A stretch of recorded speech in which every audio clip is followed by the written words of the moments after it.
Hello students, today's topic is hexagonal close packing and we are going to calculate packing fraction of SCP and total number of tetrahedral and octahedral void and position of tetrahedral and octahedral void in SCP. So इससे एक question आया था आपका advance में 12 marks का, बाकी कम question आए हैं जेई में, फिर एडवांस में आपसे ये पूछ सकता है क्योंकि एक ही क्वेश्चन आया था तो पैसेज में उसमें 3 क्वेश्चन दिए हुए थे, तो एडवांस में वो 12 मार्क्स का एक क्वेश्चन था। ये थोड़ा सा जितना मैंने ऑब्जर्व किया है स्टूडेंट्स को थोड़ा सा टफ लगता है क्योंकि इसमें थोड़ी कैलकुलेशन ज़्यादा है और थोड़ा सा आपको फोकस भी करना पड़ेगा कुछ चीज़ों पर। तो सबसे पहले हम पैकिंग की बात करते हैं। तो जैसे मैं आपको 3D में ऑलरेडी पैकिंग बता चुका हूँ, there are 2 types of packing, ABC and AB packing. ABC packing से हमने क्यूब बनाया था, face centred cube, and AB packing से SCP बनता है। तो फर्स्ट पॉइंट हमारा वही हो जाएगा कि ये AB पैकिंग से फॉर्म होता है।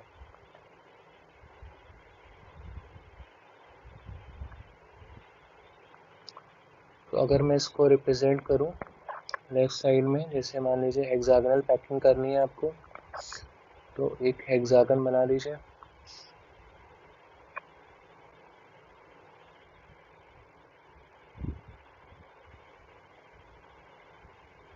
तो ये 2D वाली लेयर हो जाएगी हमारी,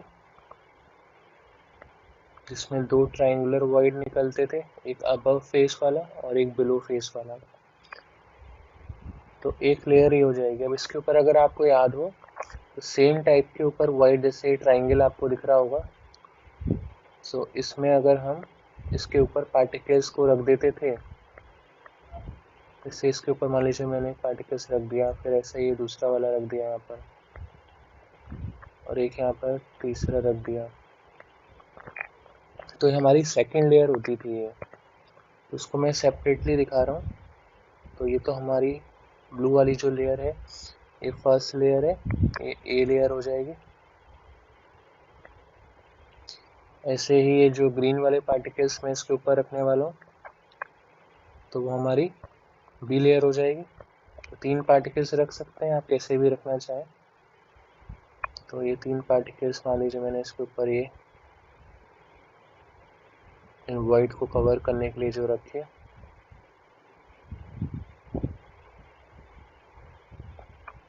ये हमारी बी लेयर हो गई। फिर जो अगेन कौन सी लेयर आनी चाहिए, ए लेयर। तो वो जो ब्लू वाला है उसको दोबारा से बना लीजिए, बिल्कुल सेम पार्टिकल्स यहाँ पर फिर से आ जाएंगे।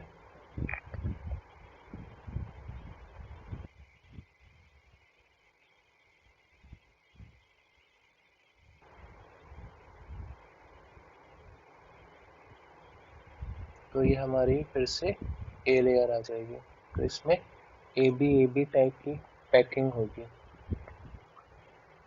तो पहला क्वेश्चन अगर आपसे पूछ ले कोऑर्डिनेशन नंबर क्या होगा, तो 6। तो हमें इसमें ए लेयर में ही दिख रहे हैं। अगर ये मान लीजिए एक पार्टिकल है तो इससे 6 पार्टिकल सराउंडेड हैं ब्लू वाले, 3 पार्टिकल्स से बी लेयर के अबव में होंगे और 3 पार्टिकल्स बिलो में होंगे। तो कोऑर्डिनेशन नंबर तो जो एक्सिसी में होता है वही होगा। तो इसका जो कोऑर्डिनेशन नंबर है, कोऑर्डिनेशन नंबर वो कितना होगा, 12 होगा। 12 कैसे होगा, 6 तो सेम प्लेन में प्लस 3 हम बोल सकते हैं बिलो द प्लेन है, नीचे वाले प्लेन में है, और 3 अबव द प्लेन में है। 3 अबव है, 3 बिलो है, तो टोटल 12 हो जाएंगे। तो अगर इन पार्टिकल्स को हम आपस में जोड़ें तो हमारा जो स्ट्रक्चर है वो एक हेक्सागन बन जाएगा। तो इसको एक हेक्सागन बना लीजिए। तो वही मैं आपको बना के दिखाता हूँ। इसके लिए आपको क्या करना है, साइड ले लीजिए, इसकी लेंथ थोड़ी सी ज़्यादा रखिए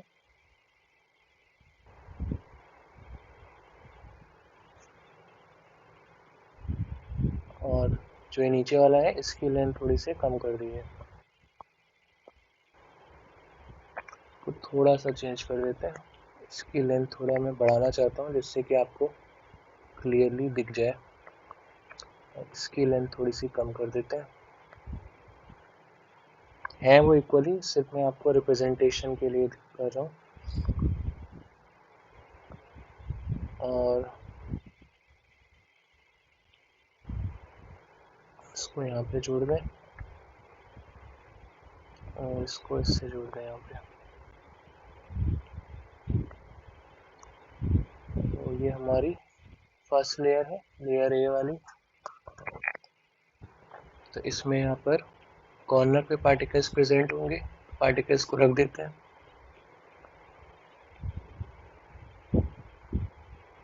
तो ये हमारी फर्स्ट ए लेयर बन गई है। ऐसे ही आपको अब क्या करना है, दूसरी लेयर बनानी है। तो एक काम करते हैं, इसमें अगर आप देखें बीच वाला पार्टिकल्स भी है जो हमने नहीं बनाया है, तो उसको भी बना लीजिए। तो एक पार्टिकल्स यहाँ बीचों बीच में है जो फेस में है, और ये सब एक दूसरे से कनेक्टेड है, तो इनको जोड़ भी देते हैं।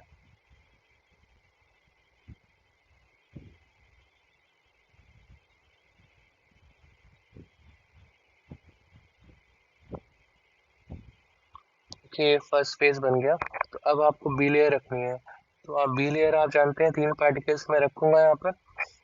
तो अगर मान लीजिए मैं यहाँ पर 3 पार्टिकल्स रखूंगा, यहाँ पे रिप्रेजेंट कर रहा हूँ, एक यहाँ पर, एक यहाँ पर, दूसरा यहाँ पर, थर्ड यहाँ पर। तो उसको मैं नीचे बनाने जा रहा हूँ।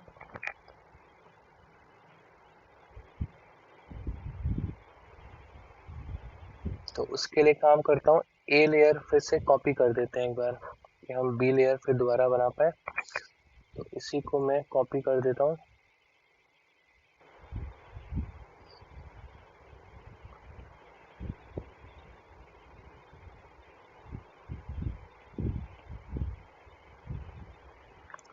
तो ये हमारी दूसरी ए लेयर आ जाएगी।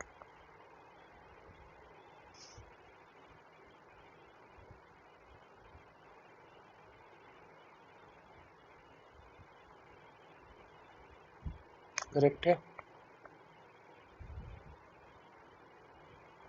आई थिंक थोड़ा बहुत इधर उधर हो रहा है, ठीक है, चलिए मैच करते हैं। तो ये हमारी सेकंड लेयर है। अब आपको क्या करना है, पार्टिकल्स को कॉर्नर वाले को कॉर्नर से मिला दीजिए, इसको इससे जोड़ देते हैं। ये वाला जो पार्टिकल होगा यहाँ पे जुड़ जाएगा, इसको इससे जोड़ देते हैं एक हेक्सागन के लिए, कॉर्नर को इससे जोड़ देते हैं, और ये वाला इससे आ जाएगा, और ये आ जाएगा इसके साथ में, एक हेक्सागन बन जाएगा। ये दोनों लेयर जो है ये ए लेयर ये भी है, ए लेयर ये भी है, मुझे बीच में बी लेयर रखनी है इसमें। तो बी लेयर के लिए मैं आपको एक हेक्सागन बना के दिखा देता हूँ जिससे कि आपको क्लियरली नज़र आ जाए। तो ये बीच में अगर मैं एक और ऐसे ही हेक्सागन बनाना चाहूँ, तो इन पार्टिकल्स को अगर हम जोड़ दें तो एक हेक्सागन बन जाएगा बीच में भी।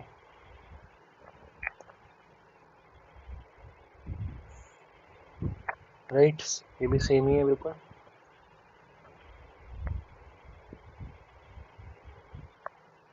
और इसमें भी वैसे अगर मैं इसको दिखाना चाहूँ बीच में से, जैसे ऊपर वाले को कट करके दिखाया है, ये किस वजह से कर रहा हूँ कि वो 3 पार्टिकल जो मैंने रखे थे उसको दिखाने के लिए।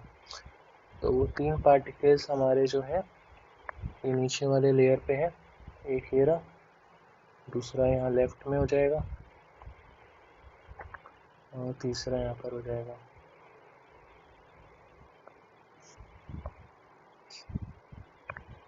इसको थोड़ा सा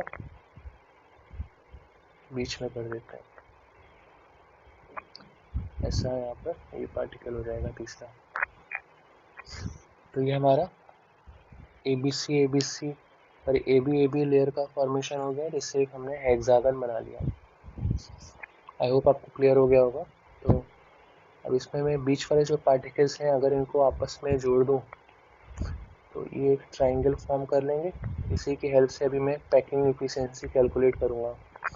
ये एक ट्राइंगल बनेगा, और इस लाइन को अगर मैं एक्सटेंड करूं, इस लाइन को हम दिखा देते हैं इस कलर से, ऑरेंज कलर से, यहाँ से लेके यहाँ तक मुझे हाइट की ज़रूरत पड़ेगी आगे जब मैं कैलकुलेट करूँगा।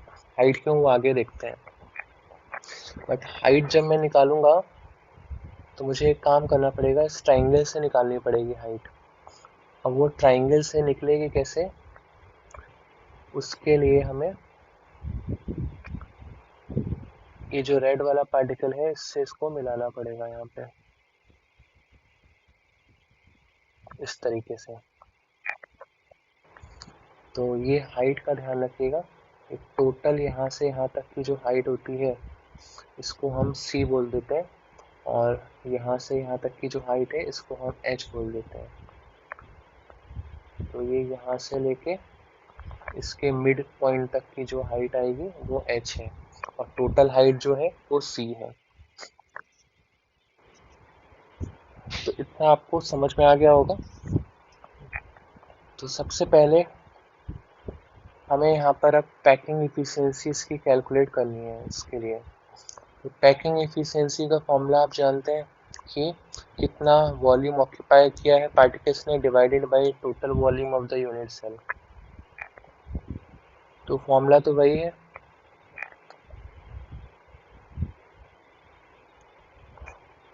तो फॉर्मूला हमारा है पैकिंग एफिशिएंसी के लिए,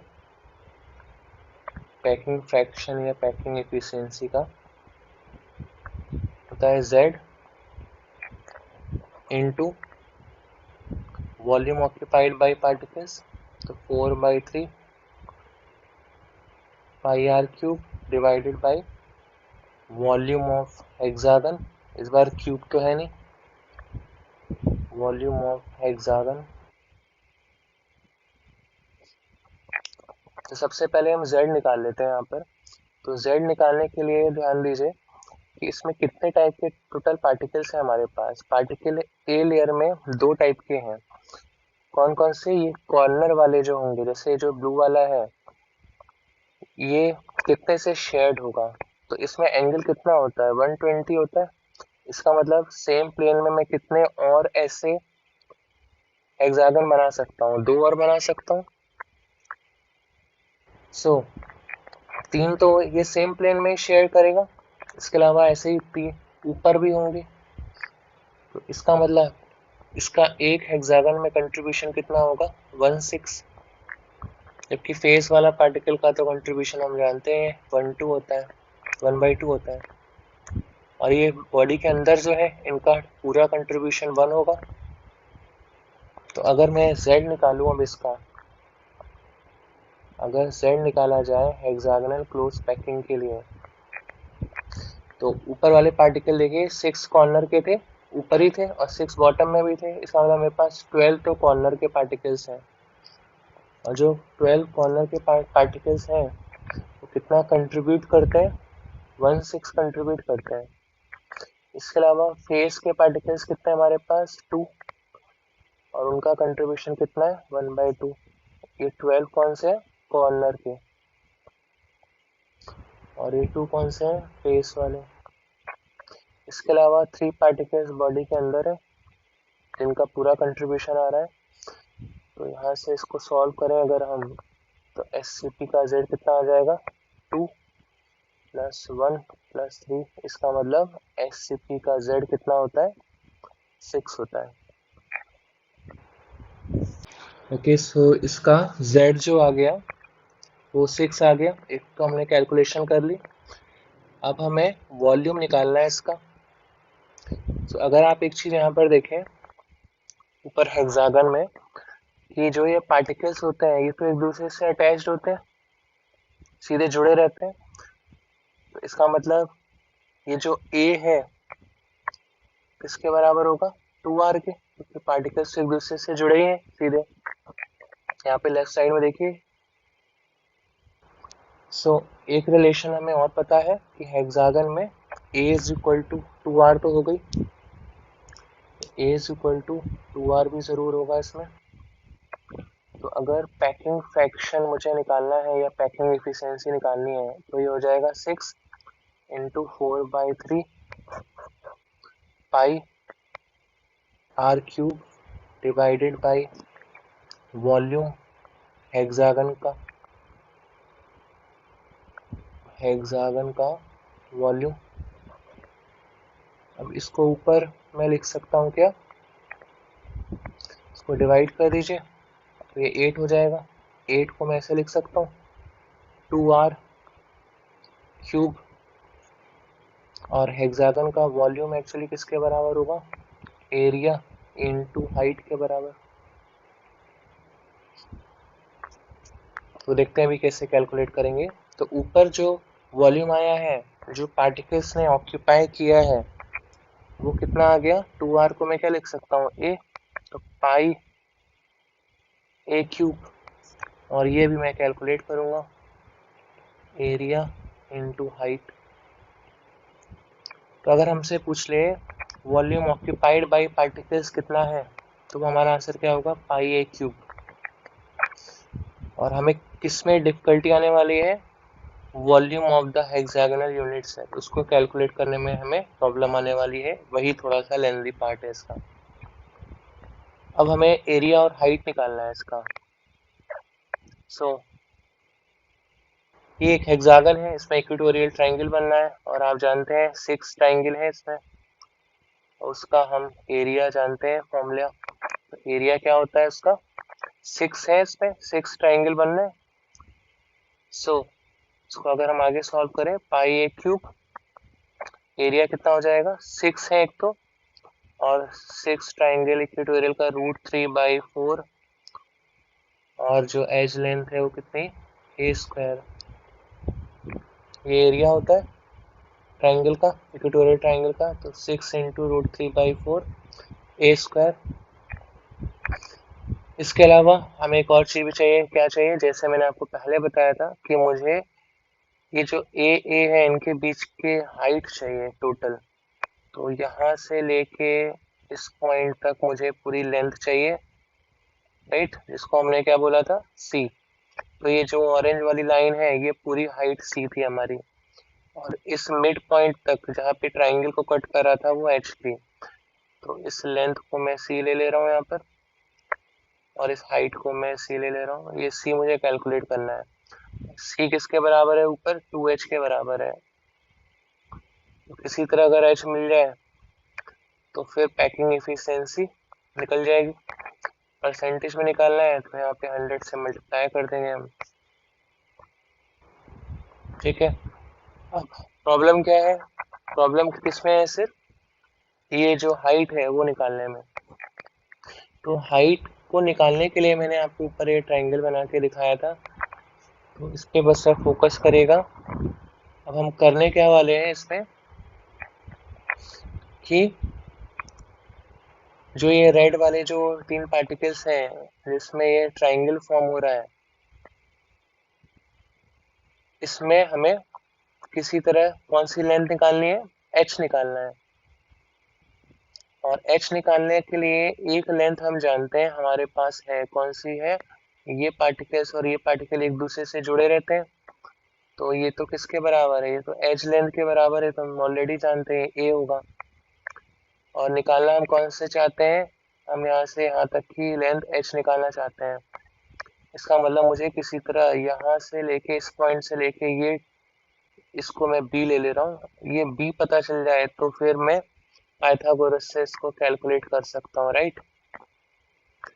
तो मुझे किसी तरह इस b को कैलकुलेट करना पड़ेगा, और b को कैलकुलेट करने के लिए ये जो ट्राइंगल बनना था उसको मैंने बीच में से, उसको एंगल को बीच में से डिवाइड किया है, तो एंगल था 60, और अब कितना रह गया होगा, ये 30 रह गया होगा एंगल, राइट। सो ये एंगल 30 होगा। अब यहाँ से जो लेंथ निकलेगी वो तो यहाँ से यहाँ तक की निकलेगी जब मैं cos 30 लगाऊंगा, बेस बाय हाइपोटेनस इसका जो है, और वो कितना है ये पार्टिकल्स एक दूसरे से जुड़े ही हैं, तो अगेन ये किसके बराबर होगा, ए के बराबर होगा। तो अगर मैं cos 30 लिखूं तो हमारे cos 30 की वैल्यू क्या होगी, b बाई ए, राइट। तो इसको मैं अब यहाँ पे आपको अलग से बना के दिखा देता हूँ जिससे आपको क्लियर हो जाए कि मैं कर क्या रहा हूँ।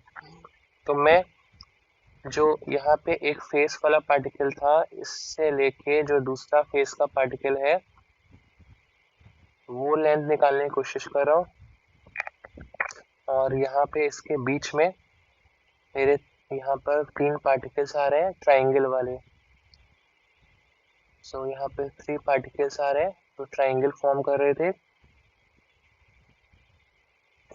और फिर मैंने क्या किया, इसका हाफ किया एंगल का, तो वो इसको यहाँ कट करते हुए जा रहा है। ये एंगल कितना था, 30 डिग्री। मुझे क्या पता करना है, मुझे ये जो पर्पल वाली लाइन है पूरी हाइट पता करनी है, और यहाँ से इसका जो मिड पॉइंट है, जो बी लेयर है, यहाँ तक की जो हाइट है वो h है, यहाँ तक की।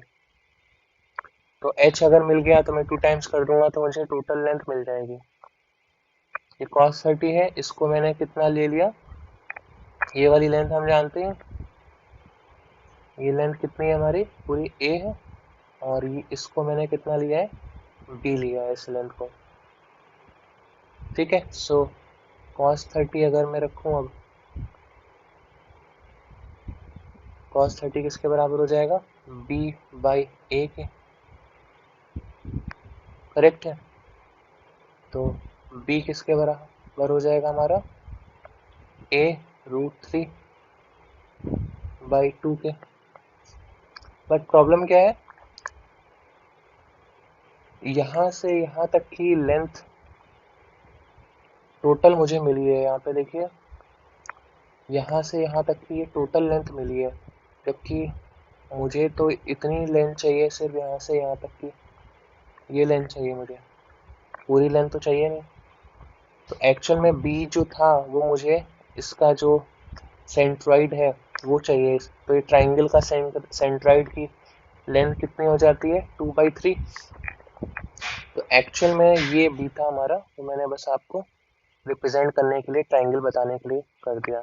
मैं इसको मैं हटा देता हूँ। तो ये लेंथ b थी, तो अब मुझे b निकालना है, तो मैं सेंट्रॉइड वाले थ्योरम से क्या कर सकता हूँ, 2/3 कर सकता हूँ इसका, 2:1 में कट करता है इसको। तो b की जो वैल्यू होगी वो कितनी होगी, 2/3 ऑफ a √3/2, करेक्ट है। आई होप आपको समझ में आ गया होगा मैं क्या कर रहा हूँ। एक बार देख लीजिए मैंने क्या किया, मुझे पूरी लेंथ नहीं चाहिए यहाँ से यहाँ तक, तो मैंने इसका क्या कर दिया, 2/3 पार्ट ले लिया। जैसे मान लीजिए ये a है, ये b है, ये c है, तो पहले तो मैंने क्या किया, ए बी कैलकुलेट किया इससे, तो ये मेरा ए बी आया था यहाँ से। बट बी जो है वो उसका कितना आ जाएगा, 2/3। तो इसको भी मैं चेंज कर देता हूँ, अदरवाइज आपको बाद में कंफ्यूजन होगा। ये जो था ये ए बी था हमारा, इसको कट करिए, तो यहाँ से हमारी बी की लेंथ आ गई, कितने आ गई वो लेंथ, a/√3। ये इम्पोर्टेंट रिलेशन है, ध्यान रखिएगा कि b की वैल्यू कितनी आती है, a/√3 आती है। तो इसके आगे चलते हैं, मुझे ये b पता चल गया, ये साइड वाली लेंथ मुझे पता ही है, ये a होती है, और मुझे एक्चुअल में पता क्या करना था, यहाँ से लेके यहाँ तक की लेंथ जो कि h था हमारा, मुझे h निकालना था। तो अब मैं अगर पाइथागोरस लगाऊं, मान लीजिए किस ट्राइंगल में, a इसको ले लेते हैं, इसको d ले लेते हैं, इसको e ले लेते हैं। तो अगर मैं ट्राइंगल ADE में पाइथागोरस लगाऊं, क्या निकालने के लिए, h निकालने के लिए, तो h² मेरा हो जाएगा, किसके बराबर हो जाएगा, a² माइनस a/√3, जो ये b हमने निकाला है उसके स्क्वायर के बराबर हो जाएगा, करेक्ट है। तो क्या बन जाएगा, 2a² बाई 3, सही है। तो H हमें जो फाइनली निकालना था वो हमें मिल गया a√2/3। ये रिलेशन बहुत इंपॉर्टेंट है। इस सीधे सीधे क्वेश्चन भी पूछा जाता है कि A एंड B लेयर के बीच में डिस्टेंस कितनी होती है, हम बोलेंगे a√2/3 होती है। और A एंड A के बीच में अगर पूछ ले आपसे तो कितनी हो जाएगी, वो 2 टाइम्स हो जाएगी। ये H कितनी थी हमारी, A एंड B के बीच में जो डिस्टेंस आ रही थी वो थी। और A इज इक्वल टू यहाँ किसके बराबर होता है, 2R के। तो हमने एक डिस्टेंस निकाल ली है, ये डिस्टेंस है किसके बीच में, distance between layer A and B। तो हमें हाइट मिल गई, तो हमें C भी मिल गया। तो C हमारा किसके बराबर था, 2H के। तो 2a√2/3। तो पैकिंग फ्रैक्शन देखिए ऊपर क्या रखा था आपने, 6 into πa³ right, divided by क्या रखा था, 6 इंटू √3/4 इंटू a²। और ये हाइट रखनी थी वो 2h है, इसके बराबर हो जाएगी 2a√2/3। तो इसको √3 तो हट ही जाएगा राइट, और इसको सॉल्व कर लेंगे, 2 ये भी कैंसिल हो जाएगा, 6 कैंसिल हो जाएगा। तो इसको सॉल्व करने पर परसेंटेज में जब 100 से मल्टीप्लाई करेंगे तो ये आ जाएगा कितना, 74%। इसका मतलब पैकिंग फ्रैक्शन जो होता है SCP का कितना होता है, 74%। आपसे ये भी पूछ सकता है कि SCP का वॉल्यूम बताइए कितना होता है, सिर्फ वॉल्यूम पूछ रहे हैं। तो वॉल्यूम तो इतना वाला पार्ट है जो आपका डिनोमीटर में आपने लिखा हुआ है। तो कितना आया वो हमारा, देखिए 12a³ √3 तो कैंसिल हो ही गया, और कितना है डिवाइडेड बाई 4, और ऊपर कितना था √2। इसका मतलब 3√2a³, ऐसे भी लिख सकता हूँ।